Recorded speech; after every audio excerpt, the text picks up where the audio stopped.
Hello everyone, welcome to my YouTube channel. My name is Shivam Chaturvedi and friends हम एक series start करने जा रहे हैं जिसमें हम क्लास 10th CBSE बोर्ड की जो हिस्ट्री की किताब है इसको हम लाइन बाय लाइन कवर करेंगे जो आपकी NCERT बुक है। तो काफ़ी समय से कुछ स्टूडेंट्स डिमांड कर रहे थे इस चीज़ की, तो उसी चीज़ को हम फ्रेंड्स कंटिन्यू करेंगे। तो अगर आप लोग ज़्यादा से ज़्यादा वीडियोस को लाइक करेंगे, शेयर करेंगे और अच्छा अगर सब कुछ रहा तो हम आपको ये जो पूरी हिस्ट्री की किताब है और बाकी के भी जो सब्जेक्ट हैं अगर आप लोग कहेंगे तो हम आपको उसको यूट्यूब पर कवर करा देंगे, ताकि आप अपने बोर्ड से पहले उसको जितनी भी बार चाहें आप उसको रिवाइज कर सकते हैं। तो समय न गवाते हुए चलिए स्टार्ट करते हैं। और ये जो लेक्चर है आपका, ये जो बुक है ये आपका देखिए स्क्रीन पर, ये इंग्लिश में है, हम आपको इसको हिंदी में समझा रहे हैं। तो ये हिंदी और इंग्लिश दोनों भाषाओं के लिए लाभदायी होगा, ठीक है। तो चलिए स्टार्ट करते हैं। तो जो हमारा पहला लेसन है वो है the French revolution and the idea of the nation. तो फ्रेंड्स इस लेसन में आपको बताया गया है कि फ्रांस की जो क्रांति होती है जो 14 जुलाई 1789 को होती है, 1789 को, और कैसे उसके बाद जो यूरोप है वहाँ पर कैसे नेशन स्टेट की भावना निकल करके सामने आती है। कहने का मतलब कि जो यूरोप का समाज था, जो वहाँ के एरियाज़ थे वो बहुत खंडित थे, फ्रेगमेंटेड थे। तो नेशन कहने का मतलब कि उसको एक राष्ट्र के स्वरूप में बांधा गया, जो विभिन्न खंडित एरियाज थे उसको एक साथ कंसोलिडेट किया गया। जैसे आपको एग्जांपल से समझाएं कि जब भारत आज़ाद हुआ था तो बहुत ऐसे एरियाज थे जो भारत के पार्ट नहीं थे, जैसे जूनागढ़, हैदराबाद, जम्मू एंड कश्मीर। तो उसको कंसोलिडेट करके इंडिया में एक उसको समाहित किया गया। तो वैसे ही यूरोप में क्या हुआ, बहुत सारे पार्ट्स को कंसोलिडेट किया गया और एक नेशन बनाया गया। तो इसी को कहते हैं the French revolution and the idea of the nation, ठीक है। तो चलिए देखते हैं। The first clear expression of nationalism came with the French revolution in 1789। यानी जो राष्ट्रवाद की जो भावना है उसको हम कब से देखते हैं, जब से फ्रांस की क्रांति हुई 1789 में, तब से हम देखते हैं कि राष्ट्रवाद की जो भावना है, जो नेशनलिज्म की भावना है, वो निकल करके सामने आती है। आगे कह रहे हैं एज यू वुड रिमेंबर, यानी आपको याद होगा, France was a full-fledged territorial state in 1789 under the rule of an absolute monarch। यानी कह रहे हैं कि फ्रांस की क्रांति से पहले जो फ्रांस था वो एब्सोल्यूट मोनार्क था, यानी राजतंत्र था, वहाँ पर राजा का शासन चलता था, ठीक है। The political and constitutional changes that came in the wake of the French revolution. यानी जब फ्रांस की क्रांति हुई तो वहाँ पर बहुत सारे राजनैतिक और संवैधानिक परिवर्तन आए। तो उससे क्या हुआ, lead to the transfer of 70 from the monarchy to a body of French citizens. यानी जो वहाँ की शासन सत्ता है उसका क्या हुआ, वो राजतंत्र से बदल करके क्या हो गया, फ्रेंच सिटीजन्स, जन केंद्रित हो गया। यानी आगे बताया गया कि अब जो फ्रांस का भाग्य होगा वो फ्रांस की जनता के द्वारा डिसाइड किया जाएगा। आगे आप लोग देखेंगे कि वहाँ पर राजा को संविधान के अंदर ला दिया जाता है, कॉन्स्टिट्यूशनल मोनार्क। फिर आगे चल करके वहाँ पर कंप्लीटली पूरी तरीके से रिपब्लिक लाया जाता है, गणतंत्र लाया जाता है। तो स्टार्टिंग में क्या होता है, राजतंत्र को हटा करके वहाँ का जो समाज है उसको जन केंद्रित बनाया जाता है, पीपल सेंट्रिक। आगे देखिए, the revolution proclaimed that it was the people who would henceforth constitute the nation and shape it's destiny. तो क्रांति जो फ्रांस की हुई उसने इस चीज़ को डिक्लेयर कर दिया कि अब जो फ्रांस का भाग्य है, जो फ्रांस है, उसके डिज़ाइन को कौन शेप करेगा, वो कैसा होगा, उसको कौन निर्धारित करेगा, फ्रांस की जनता करेगी। अब राजा का शासन वहाँ पर नहीं चलेगा। तो आगे देखिए फ्रेंड्स, किसी भी देश को अगर आप एक किसी भी फ्रेगमेंटेड एरियाज़ को अगर आप नेशन बनाना चाहते हैं तो सबसे ज़रूरी बात है कि वहाँ के लोगों के अंदर उस एरिया के प्रति प्रेम होना चाहिए। लोगों के अंदर एक दूसरे के प्रति प्रेम होना चाहिए। उनका जो हिस्टोरिकल कल्चरल जो उनका बैकग्राउंड है वो सेम होना चाहिए, उसके साथ उनका लगाव होना चाहिए। तो उसी के लिए फ्रांस के जो क्रांतिकारी हुए उन लोगों ने कुछ ऐसे कदम उठाए ताकि फ्रांस की जनता वो अपने एरिया से कनेक्ट हो सके, फ्रांस के लोग आपस में कनेक्ट हो सकें। उसी चीज़ को आपको यहाँ पर बताया गया है। फ्रॉम द वेरी बिगनिंग यानी शुरुआत से ही क्या हुआ, the French revolutionary introduced various measures, यानी जो फ्रांस के क्रांतिकारी लोग थे उन लोगों ने बहुत सारे ऐसे कदम उठाए that could create a sense of collective identity among the French people, ताकि जो फ्रांस की जनता है उनके अंदर यह भावना आ सके कि हम लोग क्या हैं, एक हैं, हमारी जो पहचान है वो एक है। तो आगे क्या हुआ, द आइडियाज ऑफ ला पैट्री यानी द फादरलैंड एंड ले सिटोयन यानी द सिटीजन इम्फेसाइज, यानी जो द फादरलैंड और द सिटीजन का जो विचार है एक प्रकार से उसने इम्फेसाइज किया, जोर दिया the notion of a United community enjoying equal rights, यानी ऐसे समुदाय का निर्माण किया जाए जिसके पास एक समान अधिकार होंगे अंडर अ कॉन्स्टिट्यूशन। और क्या होगा, लोग एक संविधान के दायरे में आएंगे, यानी किसी प्रकार का राजतंत्र अब वहाँ पर मनमाना कोई डिसीजन नहीं ले सकता। जो भी डिसीजन लिया जाएगा वो कैसे लिया जाएगा, संविधान के तहत लिया जाएगा। तो लोगों को एक सूत्र में बांधने के लिए वहाँ पर और कुछ कदम उठाए जाते हैं। जैसे क्या किया जाता है, अ न्यू फ्रेंच फ्लैग, एक नया फ्रांस का झंडा बनाया जाता है, द ट्राई कलर 3 रंग का, was chosen to replace the former royal standard, यानी पहले जो राजा के टाइम पर जो झंडा हुआ करता था उसको हटा करके इन लोगों ने एक तिरंगे के 3 रंग का एक झंडा बनाया फ्रेंच का।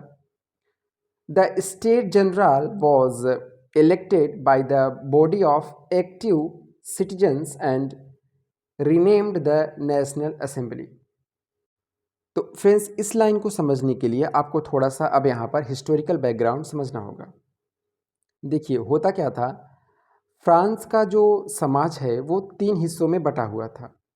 पहले पर आते थे क्लर्जी, पादरी लोग, दूसरे पर आते थे नोबल्स। नोबल्स का मतलब जिनके पास पैसा था, जो धनवान थे। और तीसरे नंबर पर आते थे, यानी जो सबसे निचली कैटेगरी थी सोसाइटी की, उसमें आते थे आपके जो छोटे बिजनेसमैन हो गए, लेबरर्स, किसान, ठीक है, यानी जो छोटा तबका है समाज का वो तीसरे हिस्से में आता था। तो होता क्या था वहाँ पर कि जो समाज है उसमें जो टैक्स वगैरह लगाए जाते थे वो सिर्फ जो तीसरा तबका है टैक्स वही भरता था। जो क्लर्जी है, जो नोबल सोसाइटी था, वो लोग टैक्स नहीं भरते थे, ठीक है। तो इस प्रकार से भेदभाव हो रहा था वहाँ के समाज में। और यहाँ पर एक जो वर्ड आया है स्टेट जनरल का, उसको आप लोग ऐसे समझिए कि एक पार्लियामेंट के जैसा था जहाँ पर कानून बनाए जाते थे, ठीक है। तो स्टेट जनरल में जो कानून बनाए जाते थे, हालांकि उसको बनाने के लिए राजा स्वतंत्र नहीं था, क्योंकि कोई कानून तभी बनता था जब फ्रांस के जो तीनों सोसाइटी के पार्ट हैं जो मैंने आपको बताया, क्लर्जी, नोबल और जो पीजेंट्स वगैरह थे, लेबरर्स हैं, स्मॉल बिजनेसमैन थे, जब वो लोग सब लोग मतलब उस पर मत अपना जाहिर करते थे, वो तभी बन पाता था कानून। हालांकि जो क्लर्जी और नोबल्स हैं उनका वोट का जो वैल्यू होता था वो ज़्यादा होता था, ठीक है, compare to third part of society. तो वो हो गया आपका स्टेट जनरल, एक तरीके से एक ऐसी बॉडी जहाँ पर, एक ऐसी सभा, असेंबली जहाँ पर कानून बनते थे। अगला जो वर्ड यहाँ पर आया है एक्टिव सिटीजन, इसको भी ध्यान से समझिएगा। फ्रांस की जो सोसाइटी है उसको 2 पार्ट में बांटा गया, एक था एक्टिव सिटीजन, एक था पैसिव सिटीजन। एक्टिव सिटीजन का मतलब इसमें उनको रखा गया जो पैसे वाले थे, जो लोग टैक्स देते थे, और उन्हीं लोगों को फ्रांस में वोट देने का अधिकार प्राप्त हुआ। तो वही यहाँ पे कह रहे हैं, the star general was elected by the body of active citizen, क्योंकि वोटिंग राइट इन्हीं को था। ठीक है, और आगे चल के क्या हुआ, जो स्टेट जनरल था उसका नाम बदल करके नेशनल असेंबली रख दिया गया। एक परिवर्तन ये किया गया। न्यू हाइम्स वेयर कंपोज्ड, यानी नए नए स्तुतियाँ रची गईं, नए नए श्लोक लिखे गए। ओथ्स टेकिन, शपथ लिया गया। एंड मर्टायर्स कोमेमोरेटेड, और फ्रांस की क्रांति में जो लोग शहीद हुए, ठीक है, उनको याद किया गया। All in the name of the nation, और ये जो सब कुछ हो रहा था सब कुछ राष्ट्र के लिए, फ्रांस के लिए हो रहा था। A centralised administrative system was put in place, मतलब एक ऐसी प्रशासनिक व्यवस्था बनाई गई जो केंद्रीकृत थी। And it formulated uniform laws for all citizens within its territory, और इसने क्या किया, एक ऐसा कानून बनाया जो पूरे सोसाइटी के लिए, पूरे क्षेत्र के लिए, टेरिटरी मतलब क्षेत्र, वो सारे नागरिक के लिए एक समान था। Internal customs duties and dues were abolish, और क्या किया गया है, फिर समझिए यहाँ पर इंटरनल कस्टम ड्यूटीज़ का मतलब फ्रांस का जो समाज है वो बहुत सारे छोटे छोटे क्षेत्रों में बटा हुआ था। तो जब व्यापारी किसी ए एरिया से बी एरिया में जाता था तो उसको बॉर्डर पर कस्टम ड्यूटी देना पड़ता था, लगान, बॉर्डर मतलब सीमा शुल्क देना पड़ता था। तो बहुत सारे क्षेत्रों में बटे हुए थे तो बार बार उनको कस्टम ड्यूटी देनी पड़ती थी, इससे व्यापारियों को दिक्कत होता था। तो फ्रांस की क्रांति के बाद इस चीज़ को समाप्त किया गया, इंटरनल कस्टम ड्यूटी को एबॉलिश किया गया। And a uniform system of weight and measure was adopted, इस चीज़ को भी समझिए। होता क्या था कि जो अलग अलग क्षेत्र हैं वहाँ पर चीज़ों को नापने के अलग अलग पैमाने थे। जैसे आप अगर उदाहरण से समझें, मान लीजिए कोई कपड़ा ले लीजिए आप, तो कपड़े को मापने का जो तरीका था उसको कहते थे एले, ELLE। तो अलग अलग क्षेत्रों में जो एले के द्वारा, पैमाने के द्वारा जो कपड़ा नापा जाता था उसकी लंबाई में अंतर आता था, किसी एरिया में 53 सेंटीमीटर, किसी एरिया में 54 सेंटीमीटर। तो इससे प्रॉब्लम क्या होती थी, इससे व्यापारियों को जो टैक्स देना पड़ता था वो अलग अलग देना पड़ता था। उसने ए एरिया में मान लो 10 रुपये दिए तो बी एरिया में उनको 11 रुपये देने पड़ते थे, तो ऐसे उन्हें प्रॉब्लम आती थी। तो इस चीज़ को ख़त्म किया गया, एक वेट एंड मेजर का वो सिस्टम, सिंगल सिस्टम लाया गया। ठीक है, हर एरियाज़ के बेसिस पर जो लगते थे उसको ख़त्म किया गया, उसको यूनिफॉर्मिटी लाई गई। और क्या किया गया फ्रांस के समाज में, फ्रांस की क्रांति के बाद रीजनल डायलेक्ट वेयर डिस्करेज्ड, यानी जो क्षेत्रीय भाषाएं होती हैं उनको, रीजनल डायलेक्ट का मतलब क्षेत्रीय भाषाएं, उनको डिस्करेज किया गया, हतोत्साहित किया गया कि आप इन सब भाषाओं को आपको नहीं बोलना है, आपको क्या बोलना है, फ्रेंच भाषा बोलनी है, जिससे पूरे राष्ट्र में भाषा के नज़रिए से एक रूपता आ सके। As it was spoken and written in Paris, और उसकी जो लिपि वगैरह होती थी उसको कैसे बोला और लिखा जाता था पेरिस में। जैसे हमारी हिंदी की जो लिपि है वो देवनागरी है, तो वैसे फ्रेंच भाषा की जो लिपि वगैरह थी वो पेरिस थी। Became the common language of the nation, तो जो फ्रेंच है, जो फ्रेंच भाषा थी वो पूरे देश के लिए एक समान भाषा, सबकी भाषा बन जाती है। द रिवोल्यूशनरीज फर्दर डिक्लेयर्ड, जो क्रांतिकारी हैं उन्होंने आगे भी डिक्लेयर किया क्या, that it was the mission and the destiny of the French nation to liberate the people of Europe, यानी जो यहाँ के लोग हैं ये चीज़ उनके भाग्य में लिखा है कि उन्हें स्वतंत्रता प्राप्त हो। फ्रांस की जो जनता है वो उनका भाग्य है, उनकी डेस्टिनी है कि उन्हें स्वतंत्रता, लाइबर्टी प्राप्त हो। फ्रॉम डेस्पोटिज्म, डेस्पोटिज्म का मतलब जो निरंकुशवादी वहाँ पर राजा हुआ करते थे उनसे उन्हें स्वतंत्रता प्राप्त हो सके, ऐसा उनकी नियति है, ऐसा उनका भाग्य है फ्रांस के लोगों का। तो इसलिए उनको ये चीज़ अवश्य प्राप्त होनी चाहिए क्योंकि उनके भाग्य में लिखा है स्वतंत्रता। In other words to help other peoples of Europe to become nations, तो इन लोगों ने क्या कहा कि इस तरीके से हम जो फ्रांस के लोग हैं यूरोप के अन्य देशों, अन्य क्षेत्रों में भी जाएंगे और सारी जनता को अवेयर करेंगे कि आपका जो भाग्य है, आपके भाग्य में लिखा है स्वतंत्र होना, आप लोग संघर्ष करिए, क्रांति करिए, आपको निरंकुशवादी जो डेस्पोटिज्म शासक हैं, राजा हैं, उनके अधीन आपको नहीं रहना है। आगे देखिए, when the news of the events in France reached the different cities of Europe. कहने का मतलब जब फ्रांस में क्रांति हुई और क्रांति की जो खबर है वो यूरोप के जब अन्य शहरों में फैला तो क्या हुआ, student and other member of educational middle classes बेगन सेटिंग अप जैकोबिन क्लब्स। तो जो विद्यार्थी हुए और जो अन्य पढ़े लिखे लोग हुए उनके द्वारा एक क्लास का निर्माण किया गया, एक वर्ग का, जिसे कहा गया मिडल वर्ग, मध्य वर्ग। ठीक है, मध्य वर्ग कहा गया उन्हें। और उनके द्वारा जैकोबिन क्लब का निर्माण किया गया। समझिए वर्ड को। जैकोबिन क्लब का मतलब एक राजनैतिक संस्थान, पॉलिटिकल ऑर्गेनाइजेशन, जहाँ से ये लोग क्या करते थे, अपनी नीतियों को निर्धारित करते थे और जो विरोधी पार्टी है, जो विरोधी सरकार है, उसकी नीतियों का ये लोग क्या करते थे, आलोचना करते थे। जैसे आपके इंडिया में क्या हुआ, 1885 में कांग्रेस की स्थापना की गई थी, एक पॉलिटिकल फोरम, वैसे ही जैकोबिन क्लब था। तो याद रखिएगा, जो जैकोबिन क्लब है उसको मध्य वर्ग के द्वारा बनाया गया था और उसका क्या काम था, लोगों को अवेयर करना। ठीक है। There activities and campaigns prepared the way for the French army. तो जैकोबिन क्लब में जो एक्टिविटीज़ किए जाते थे और जो उनके द्वारा अभियान चलाए जाते थे, कैंपेन, तो उसके द्वारा क्या हुआ, जो फ्रेंच की आर्मी थी वो मूव कर गई कहाँ पर, हॉलैंड की तरफ, बेल्जियम की तरफ, स्विट्ज़रलैंड की तरफ, इटली के भागों में। और ये सब जो घटनाएं हो रही हैं वो 1790 के आसपास हो रही हैं।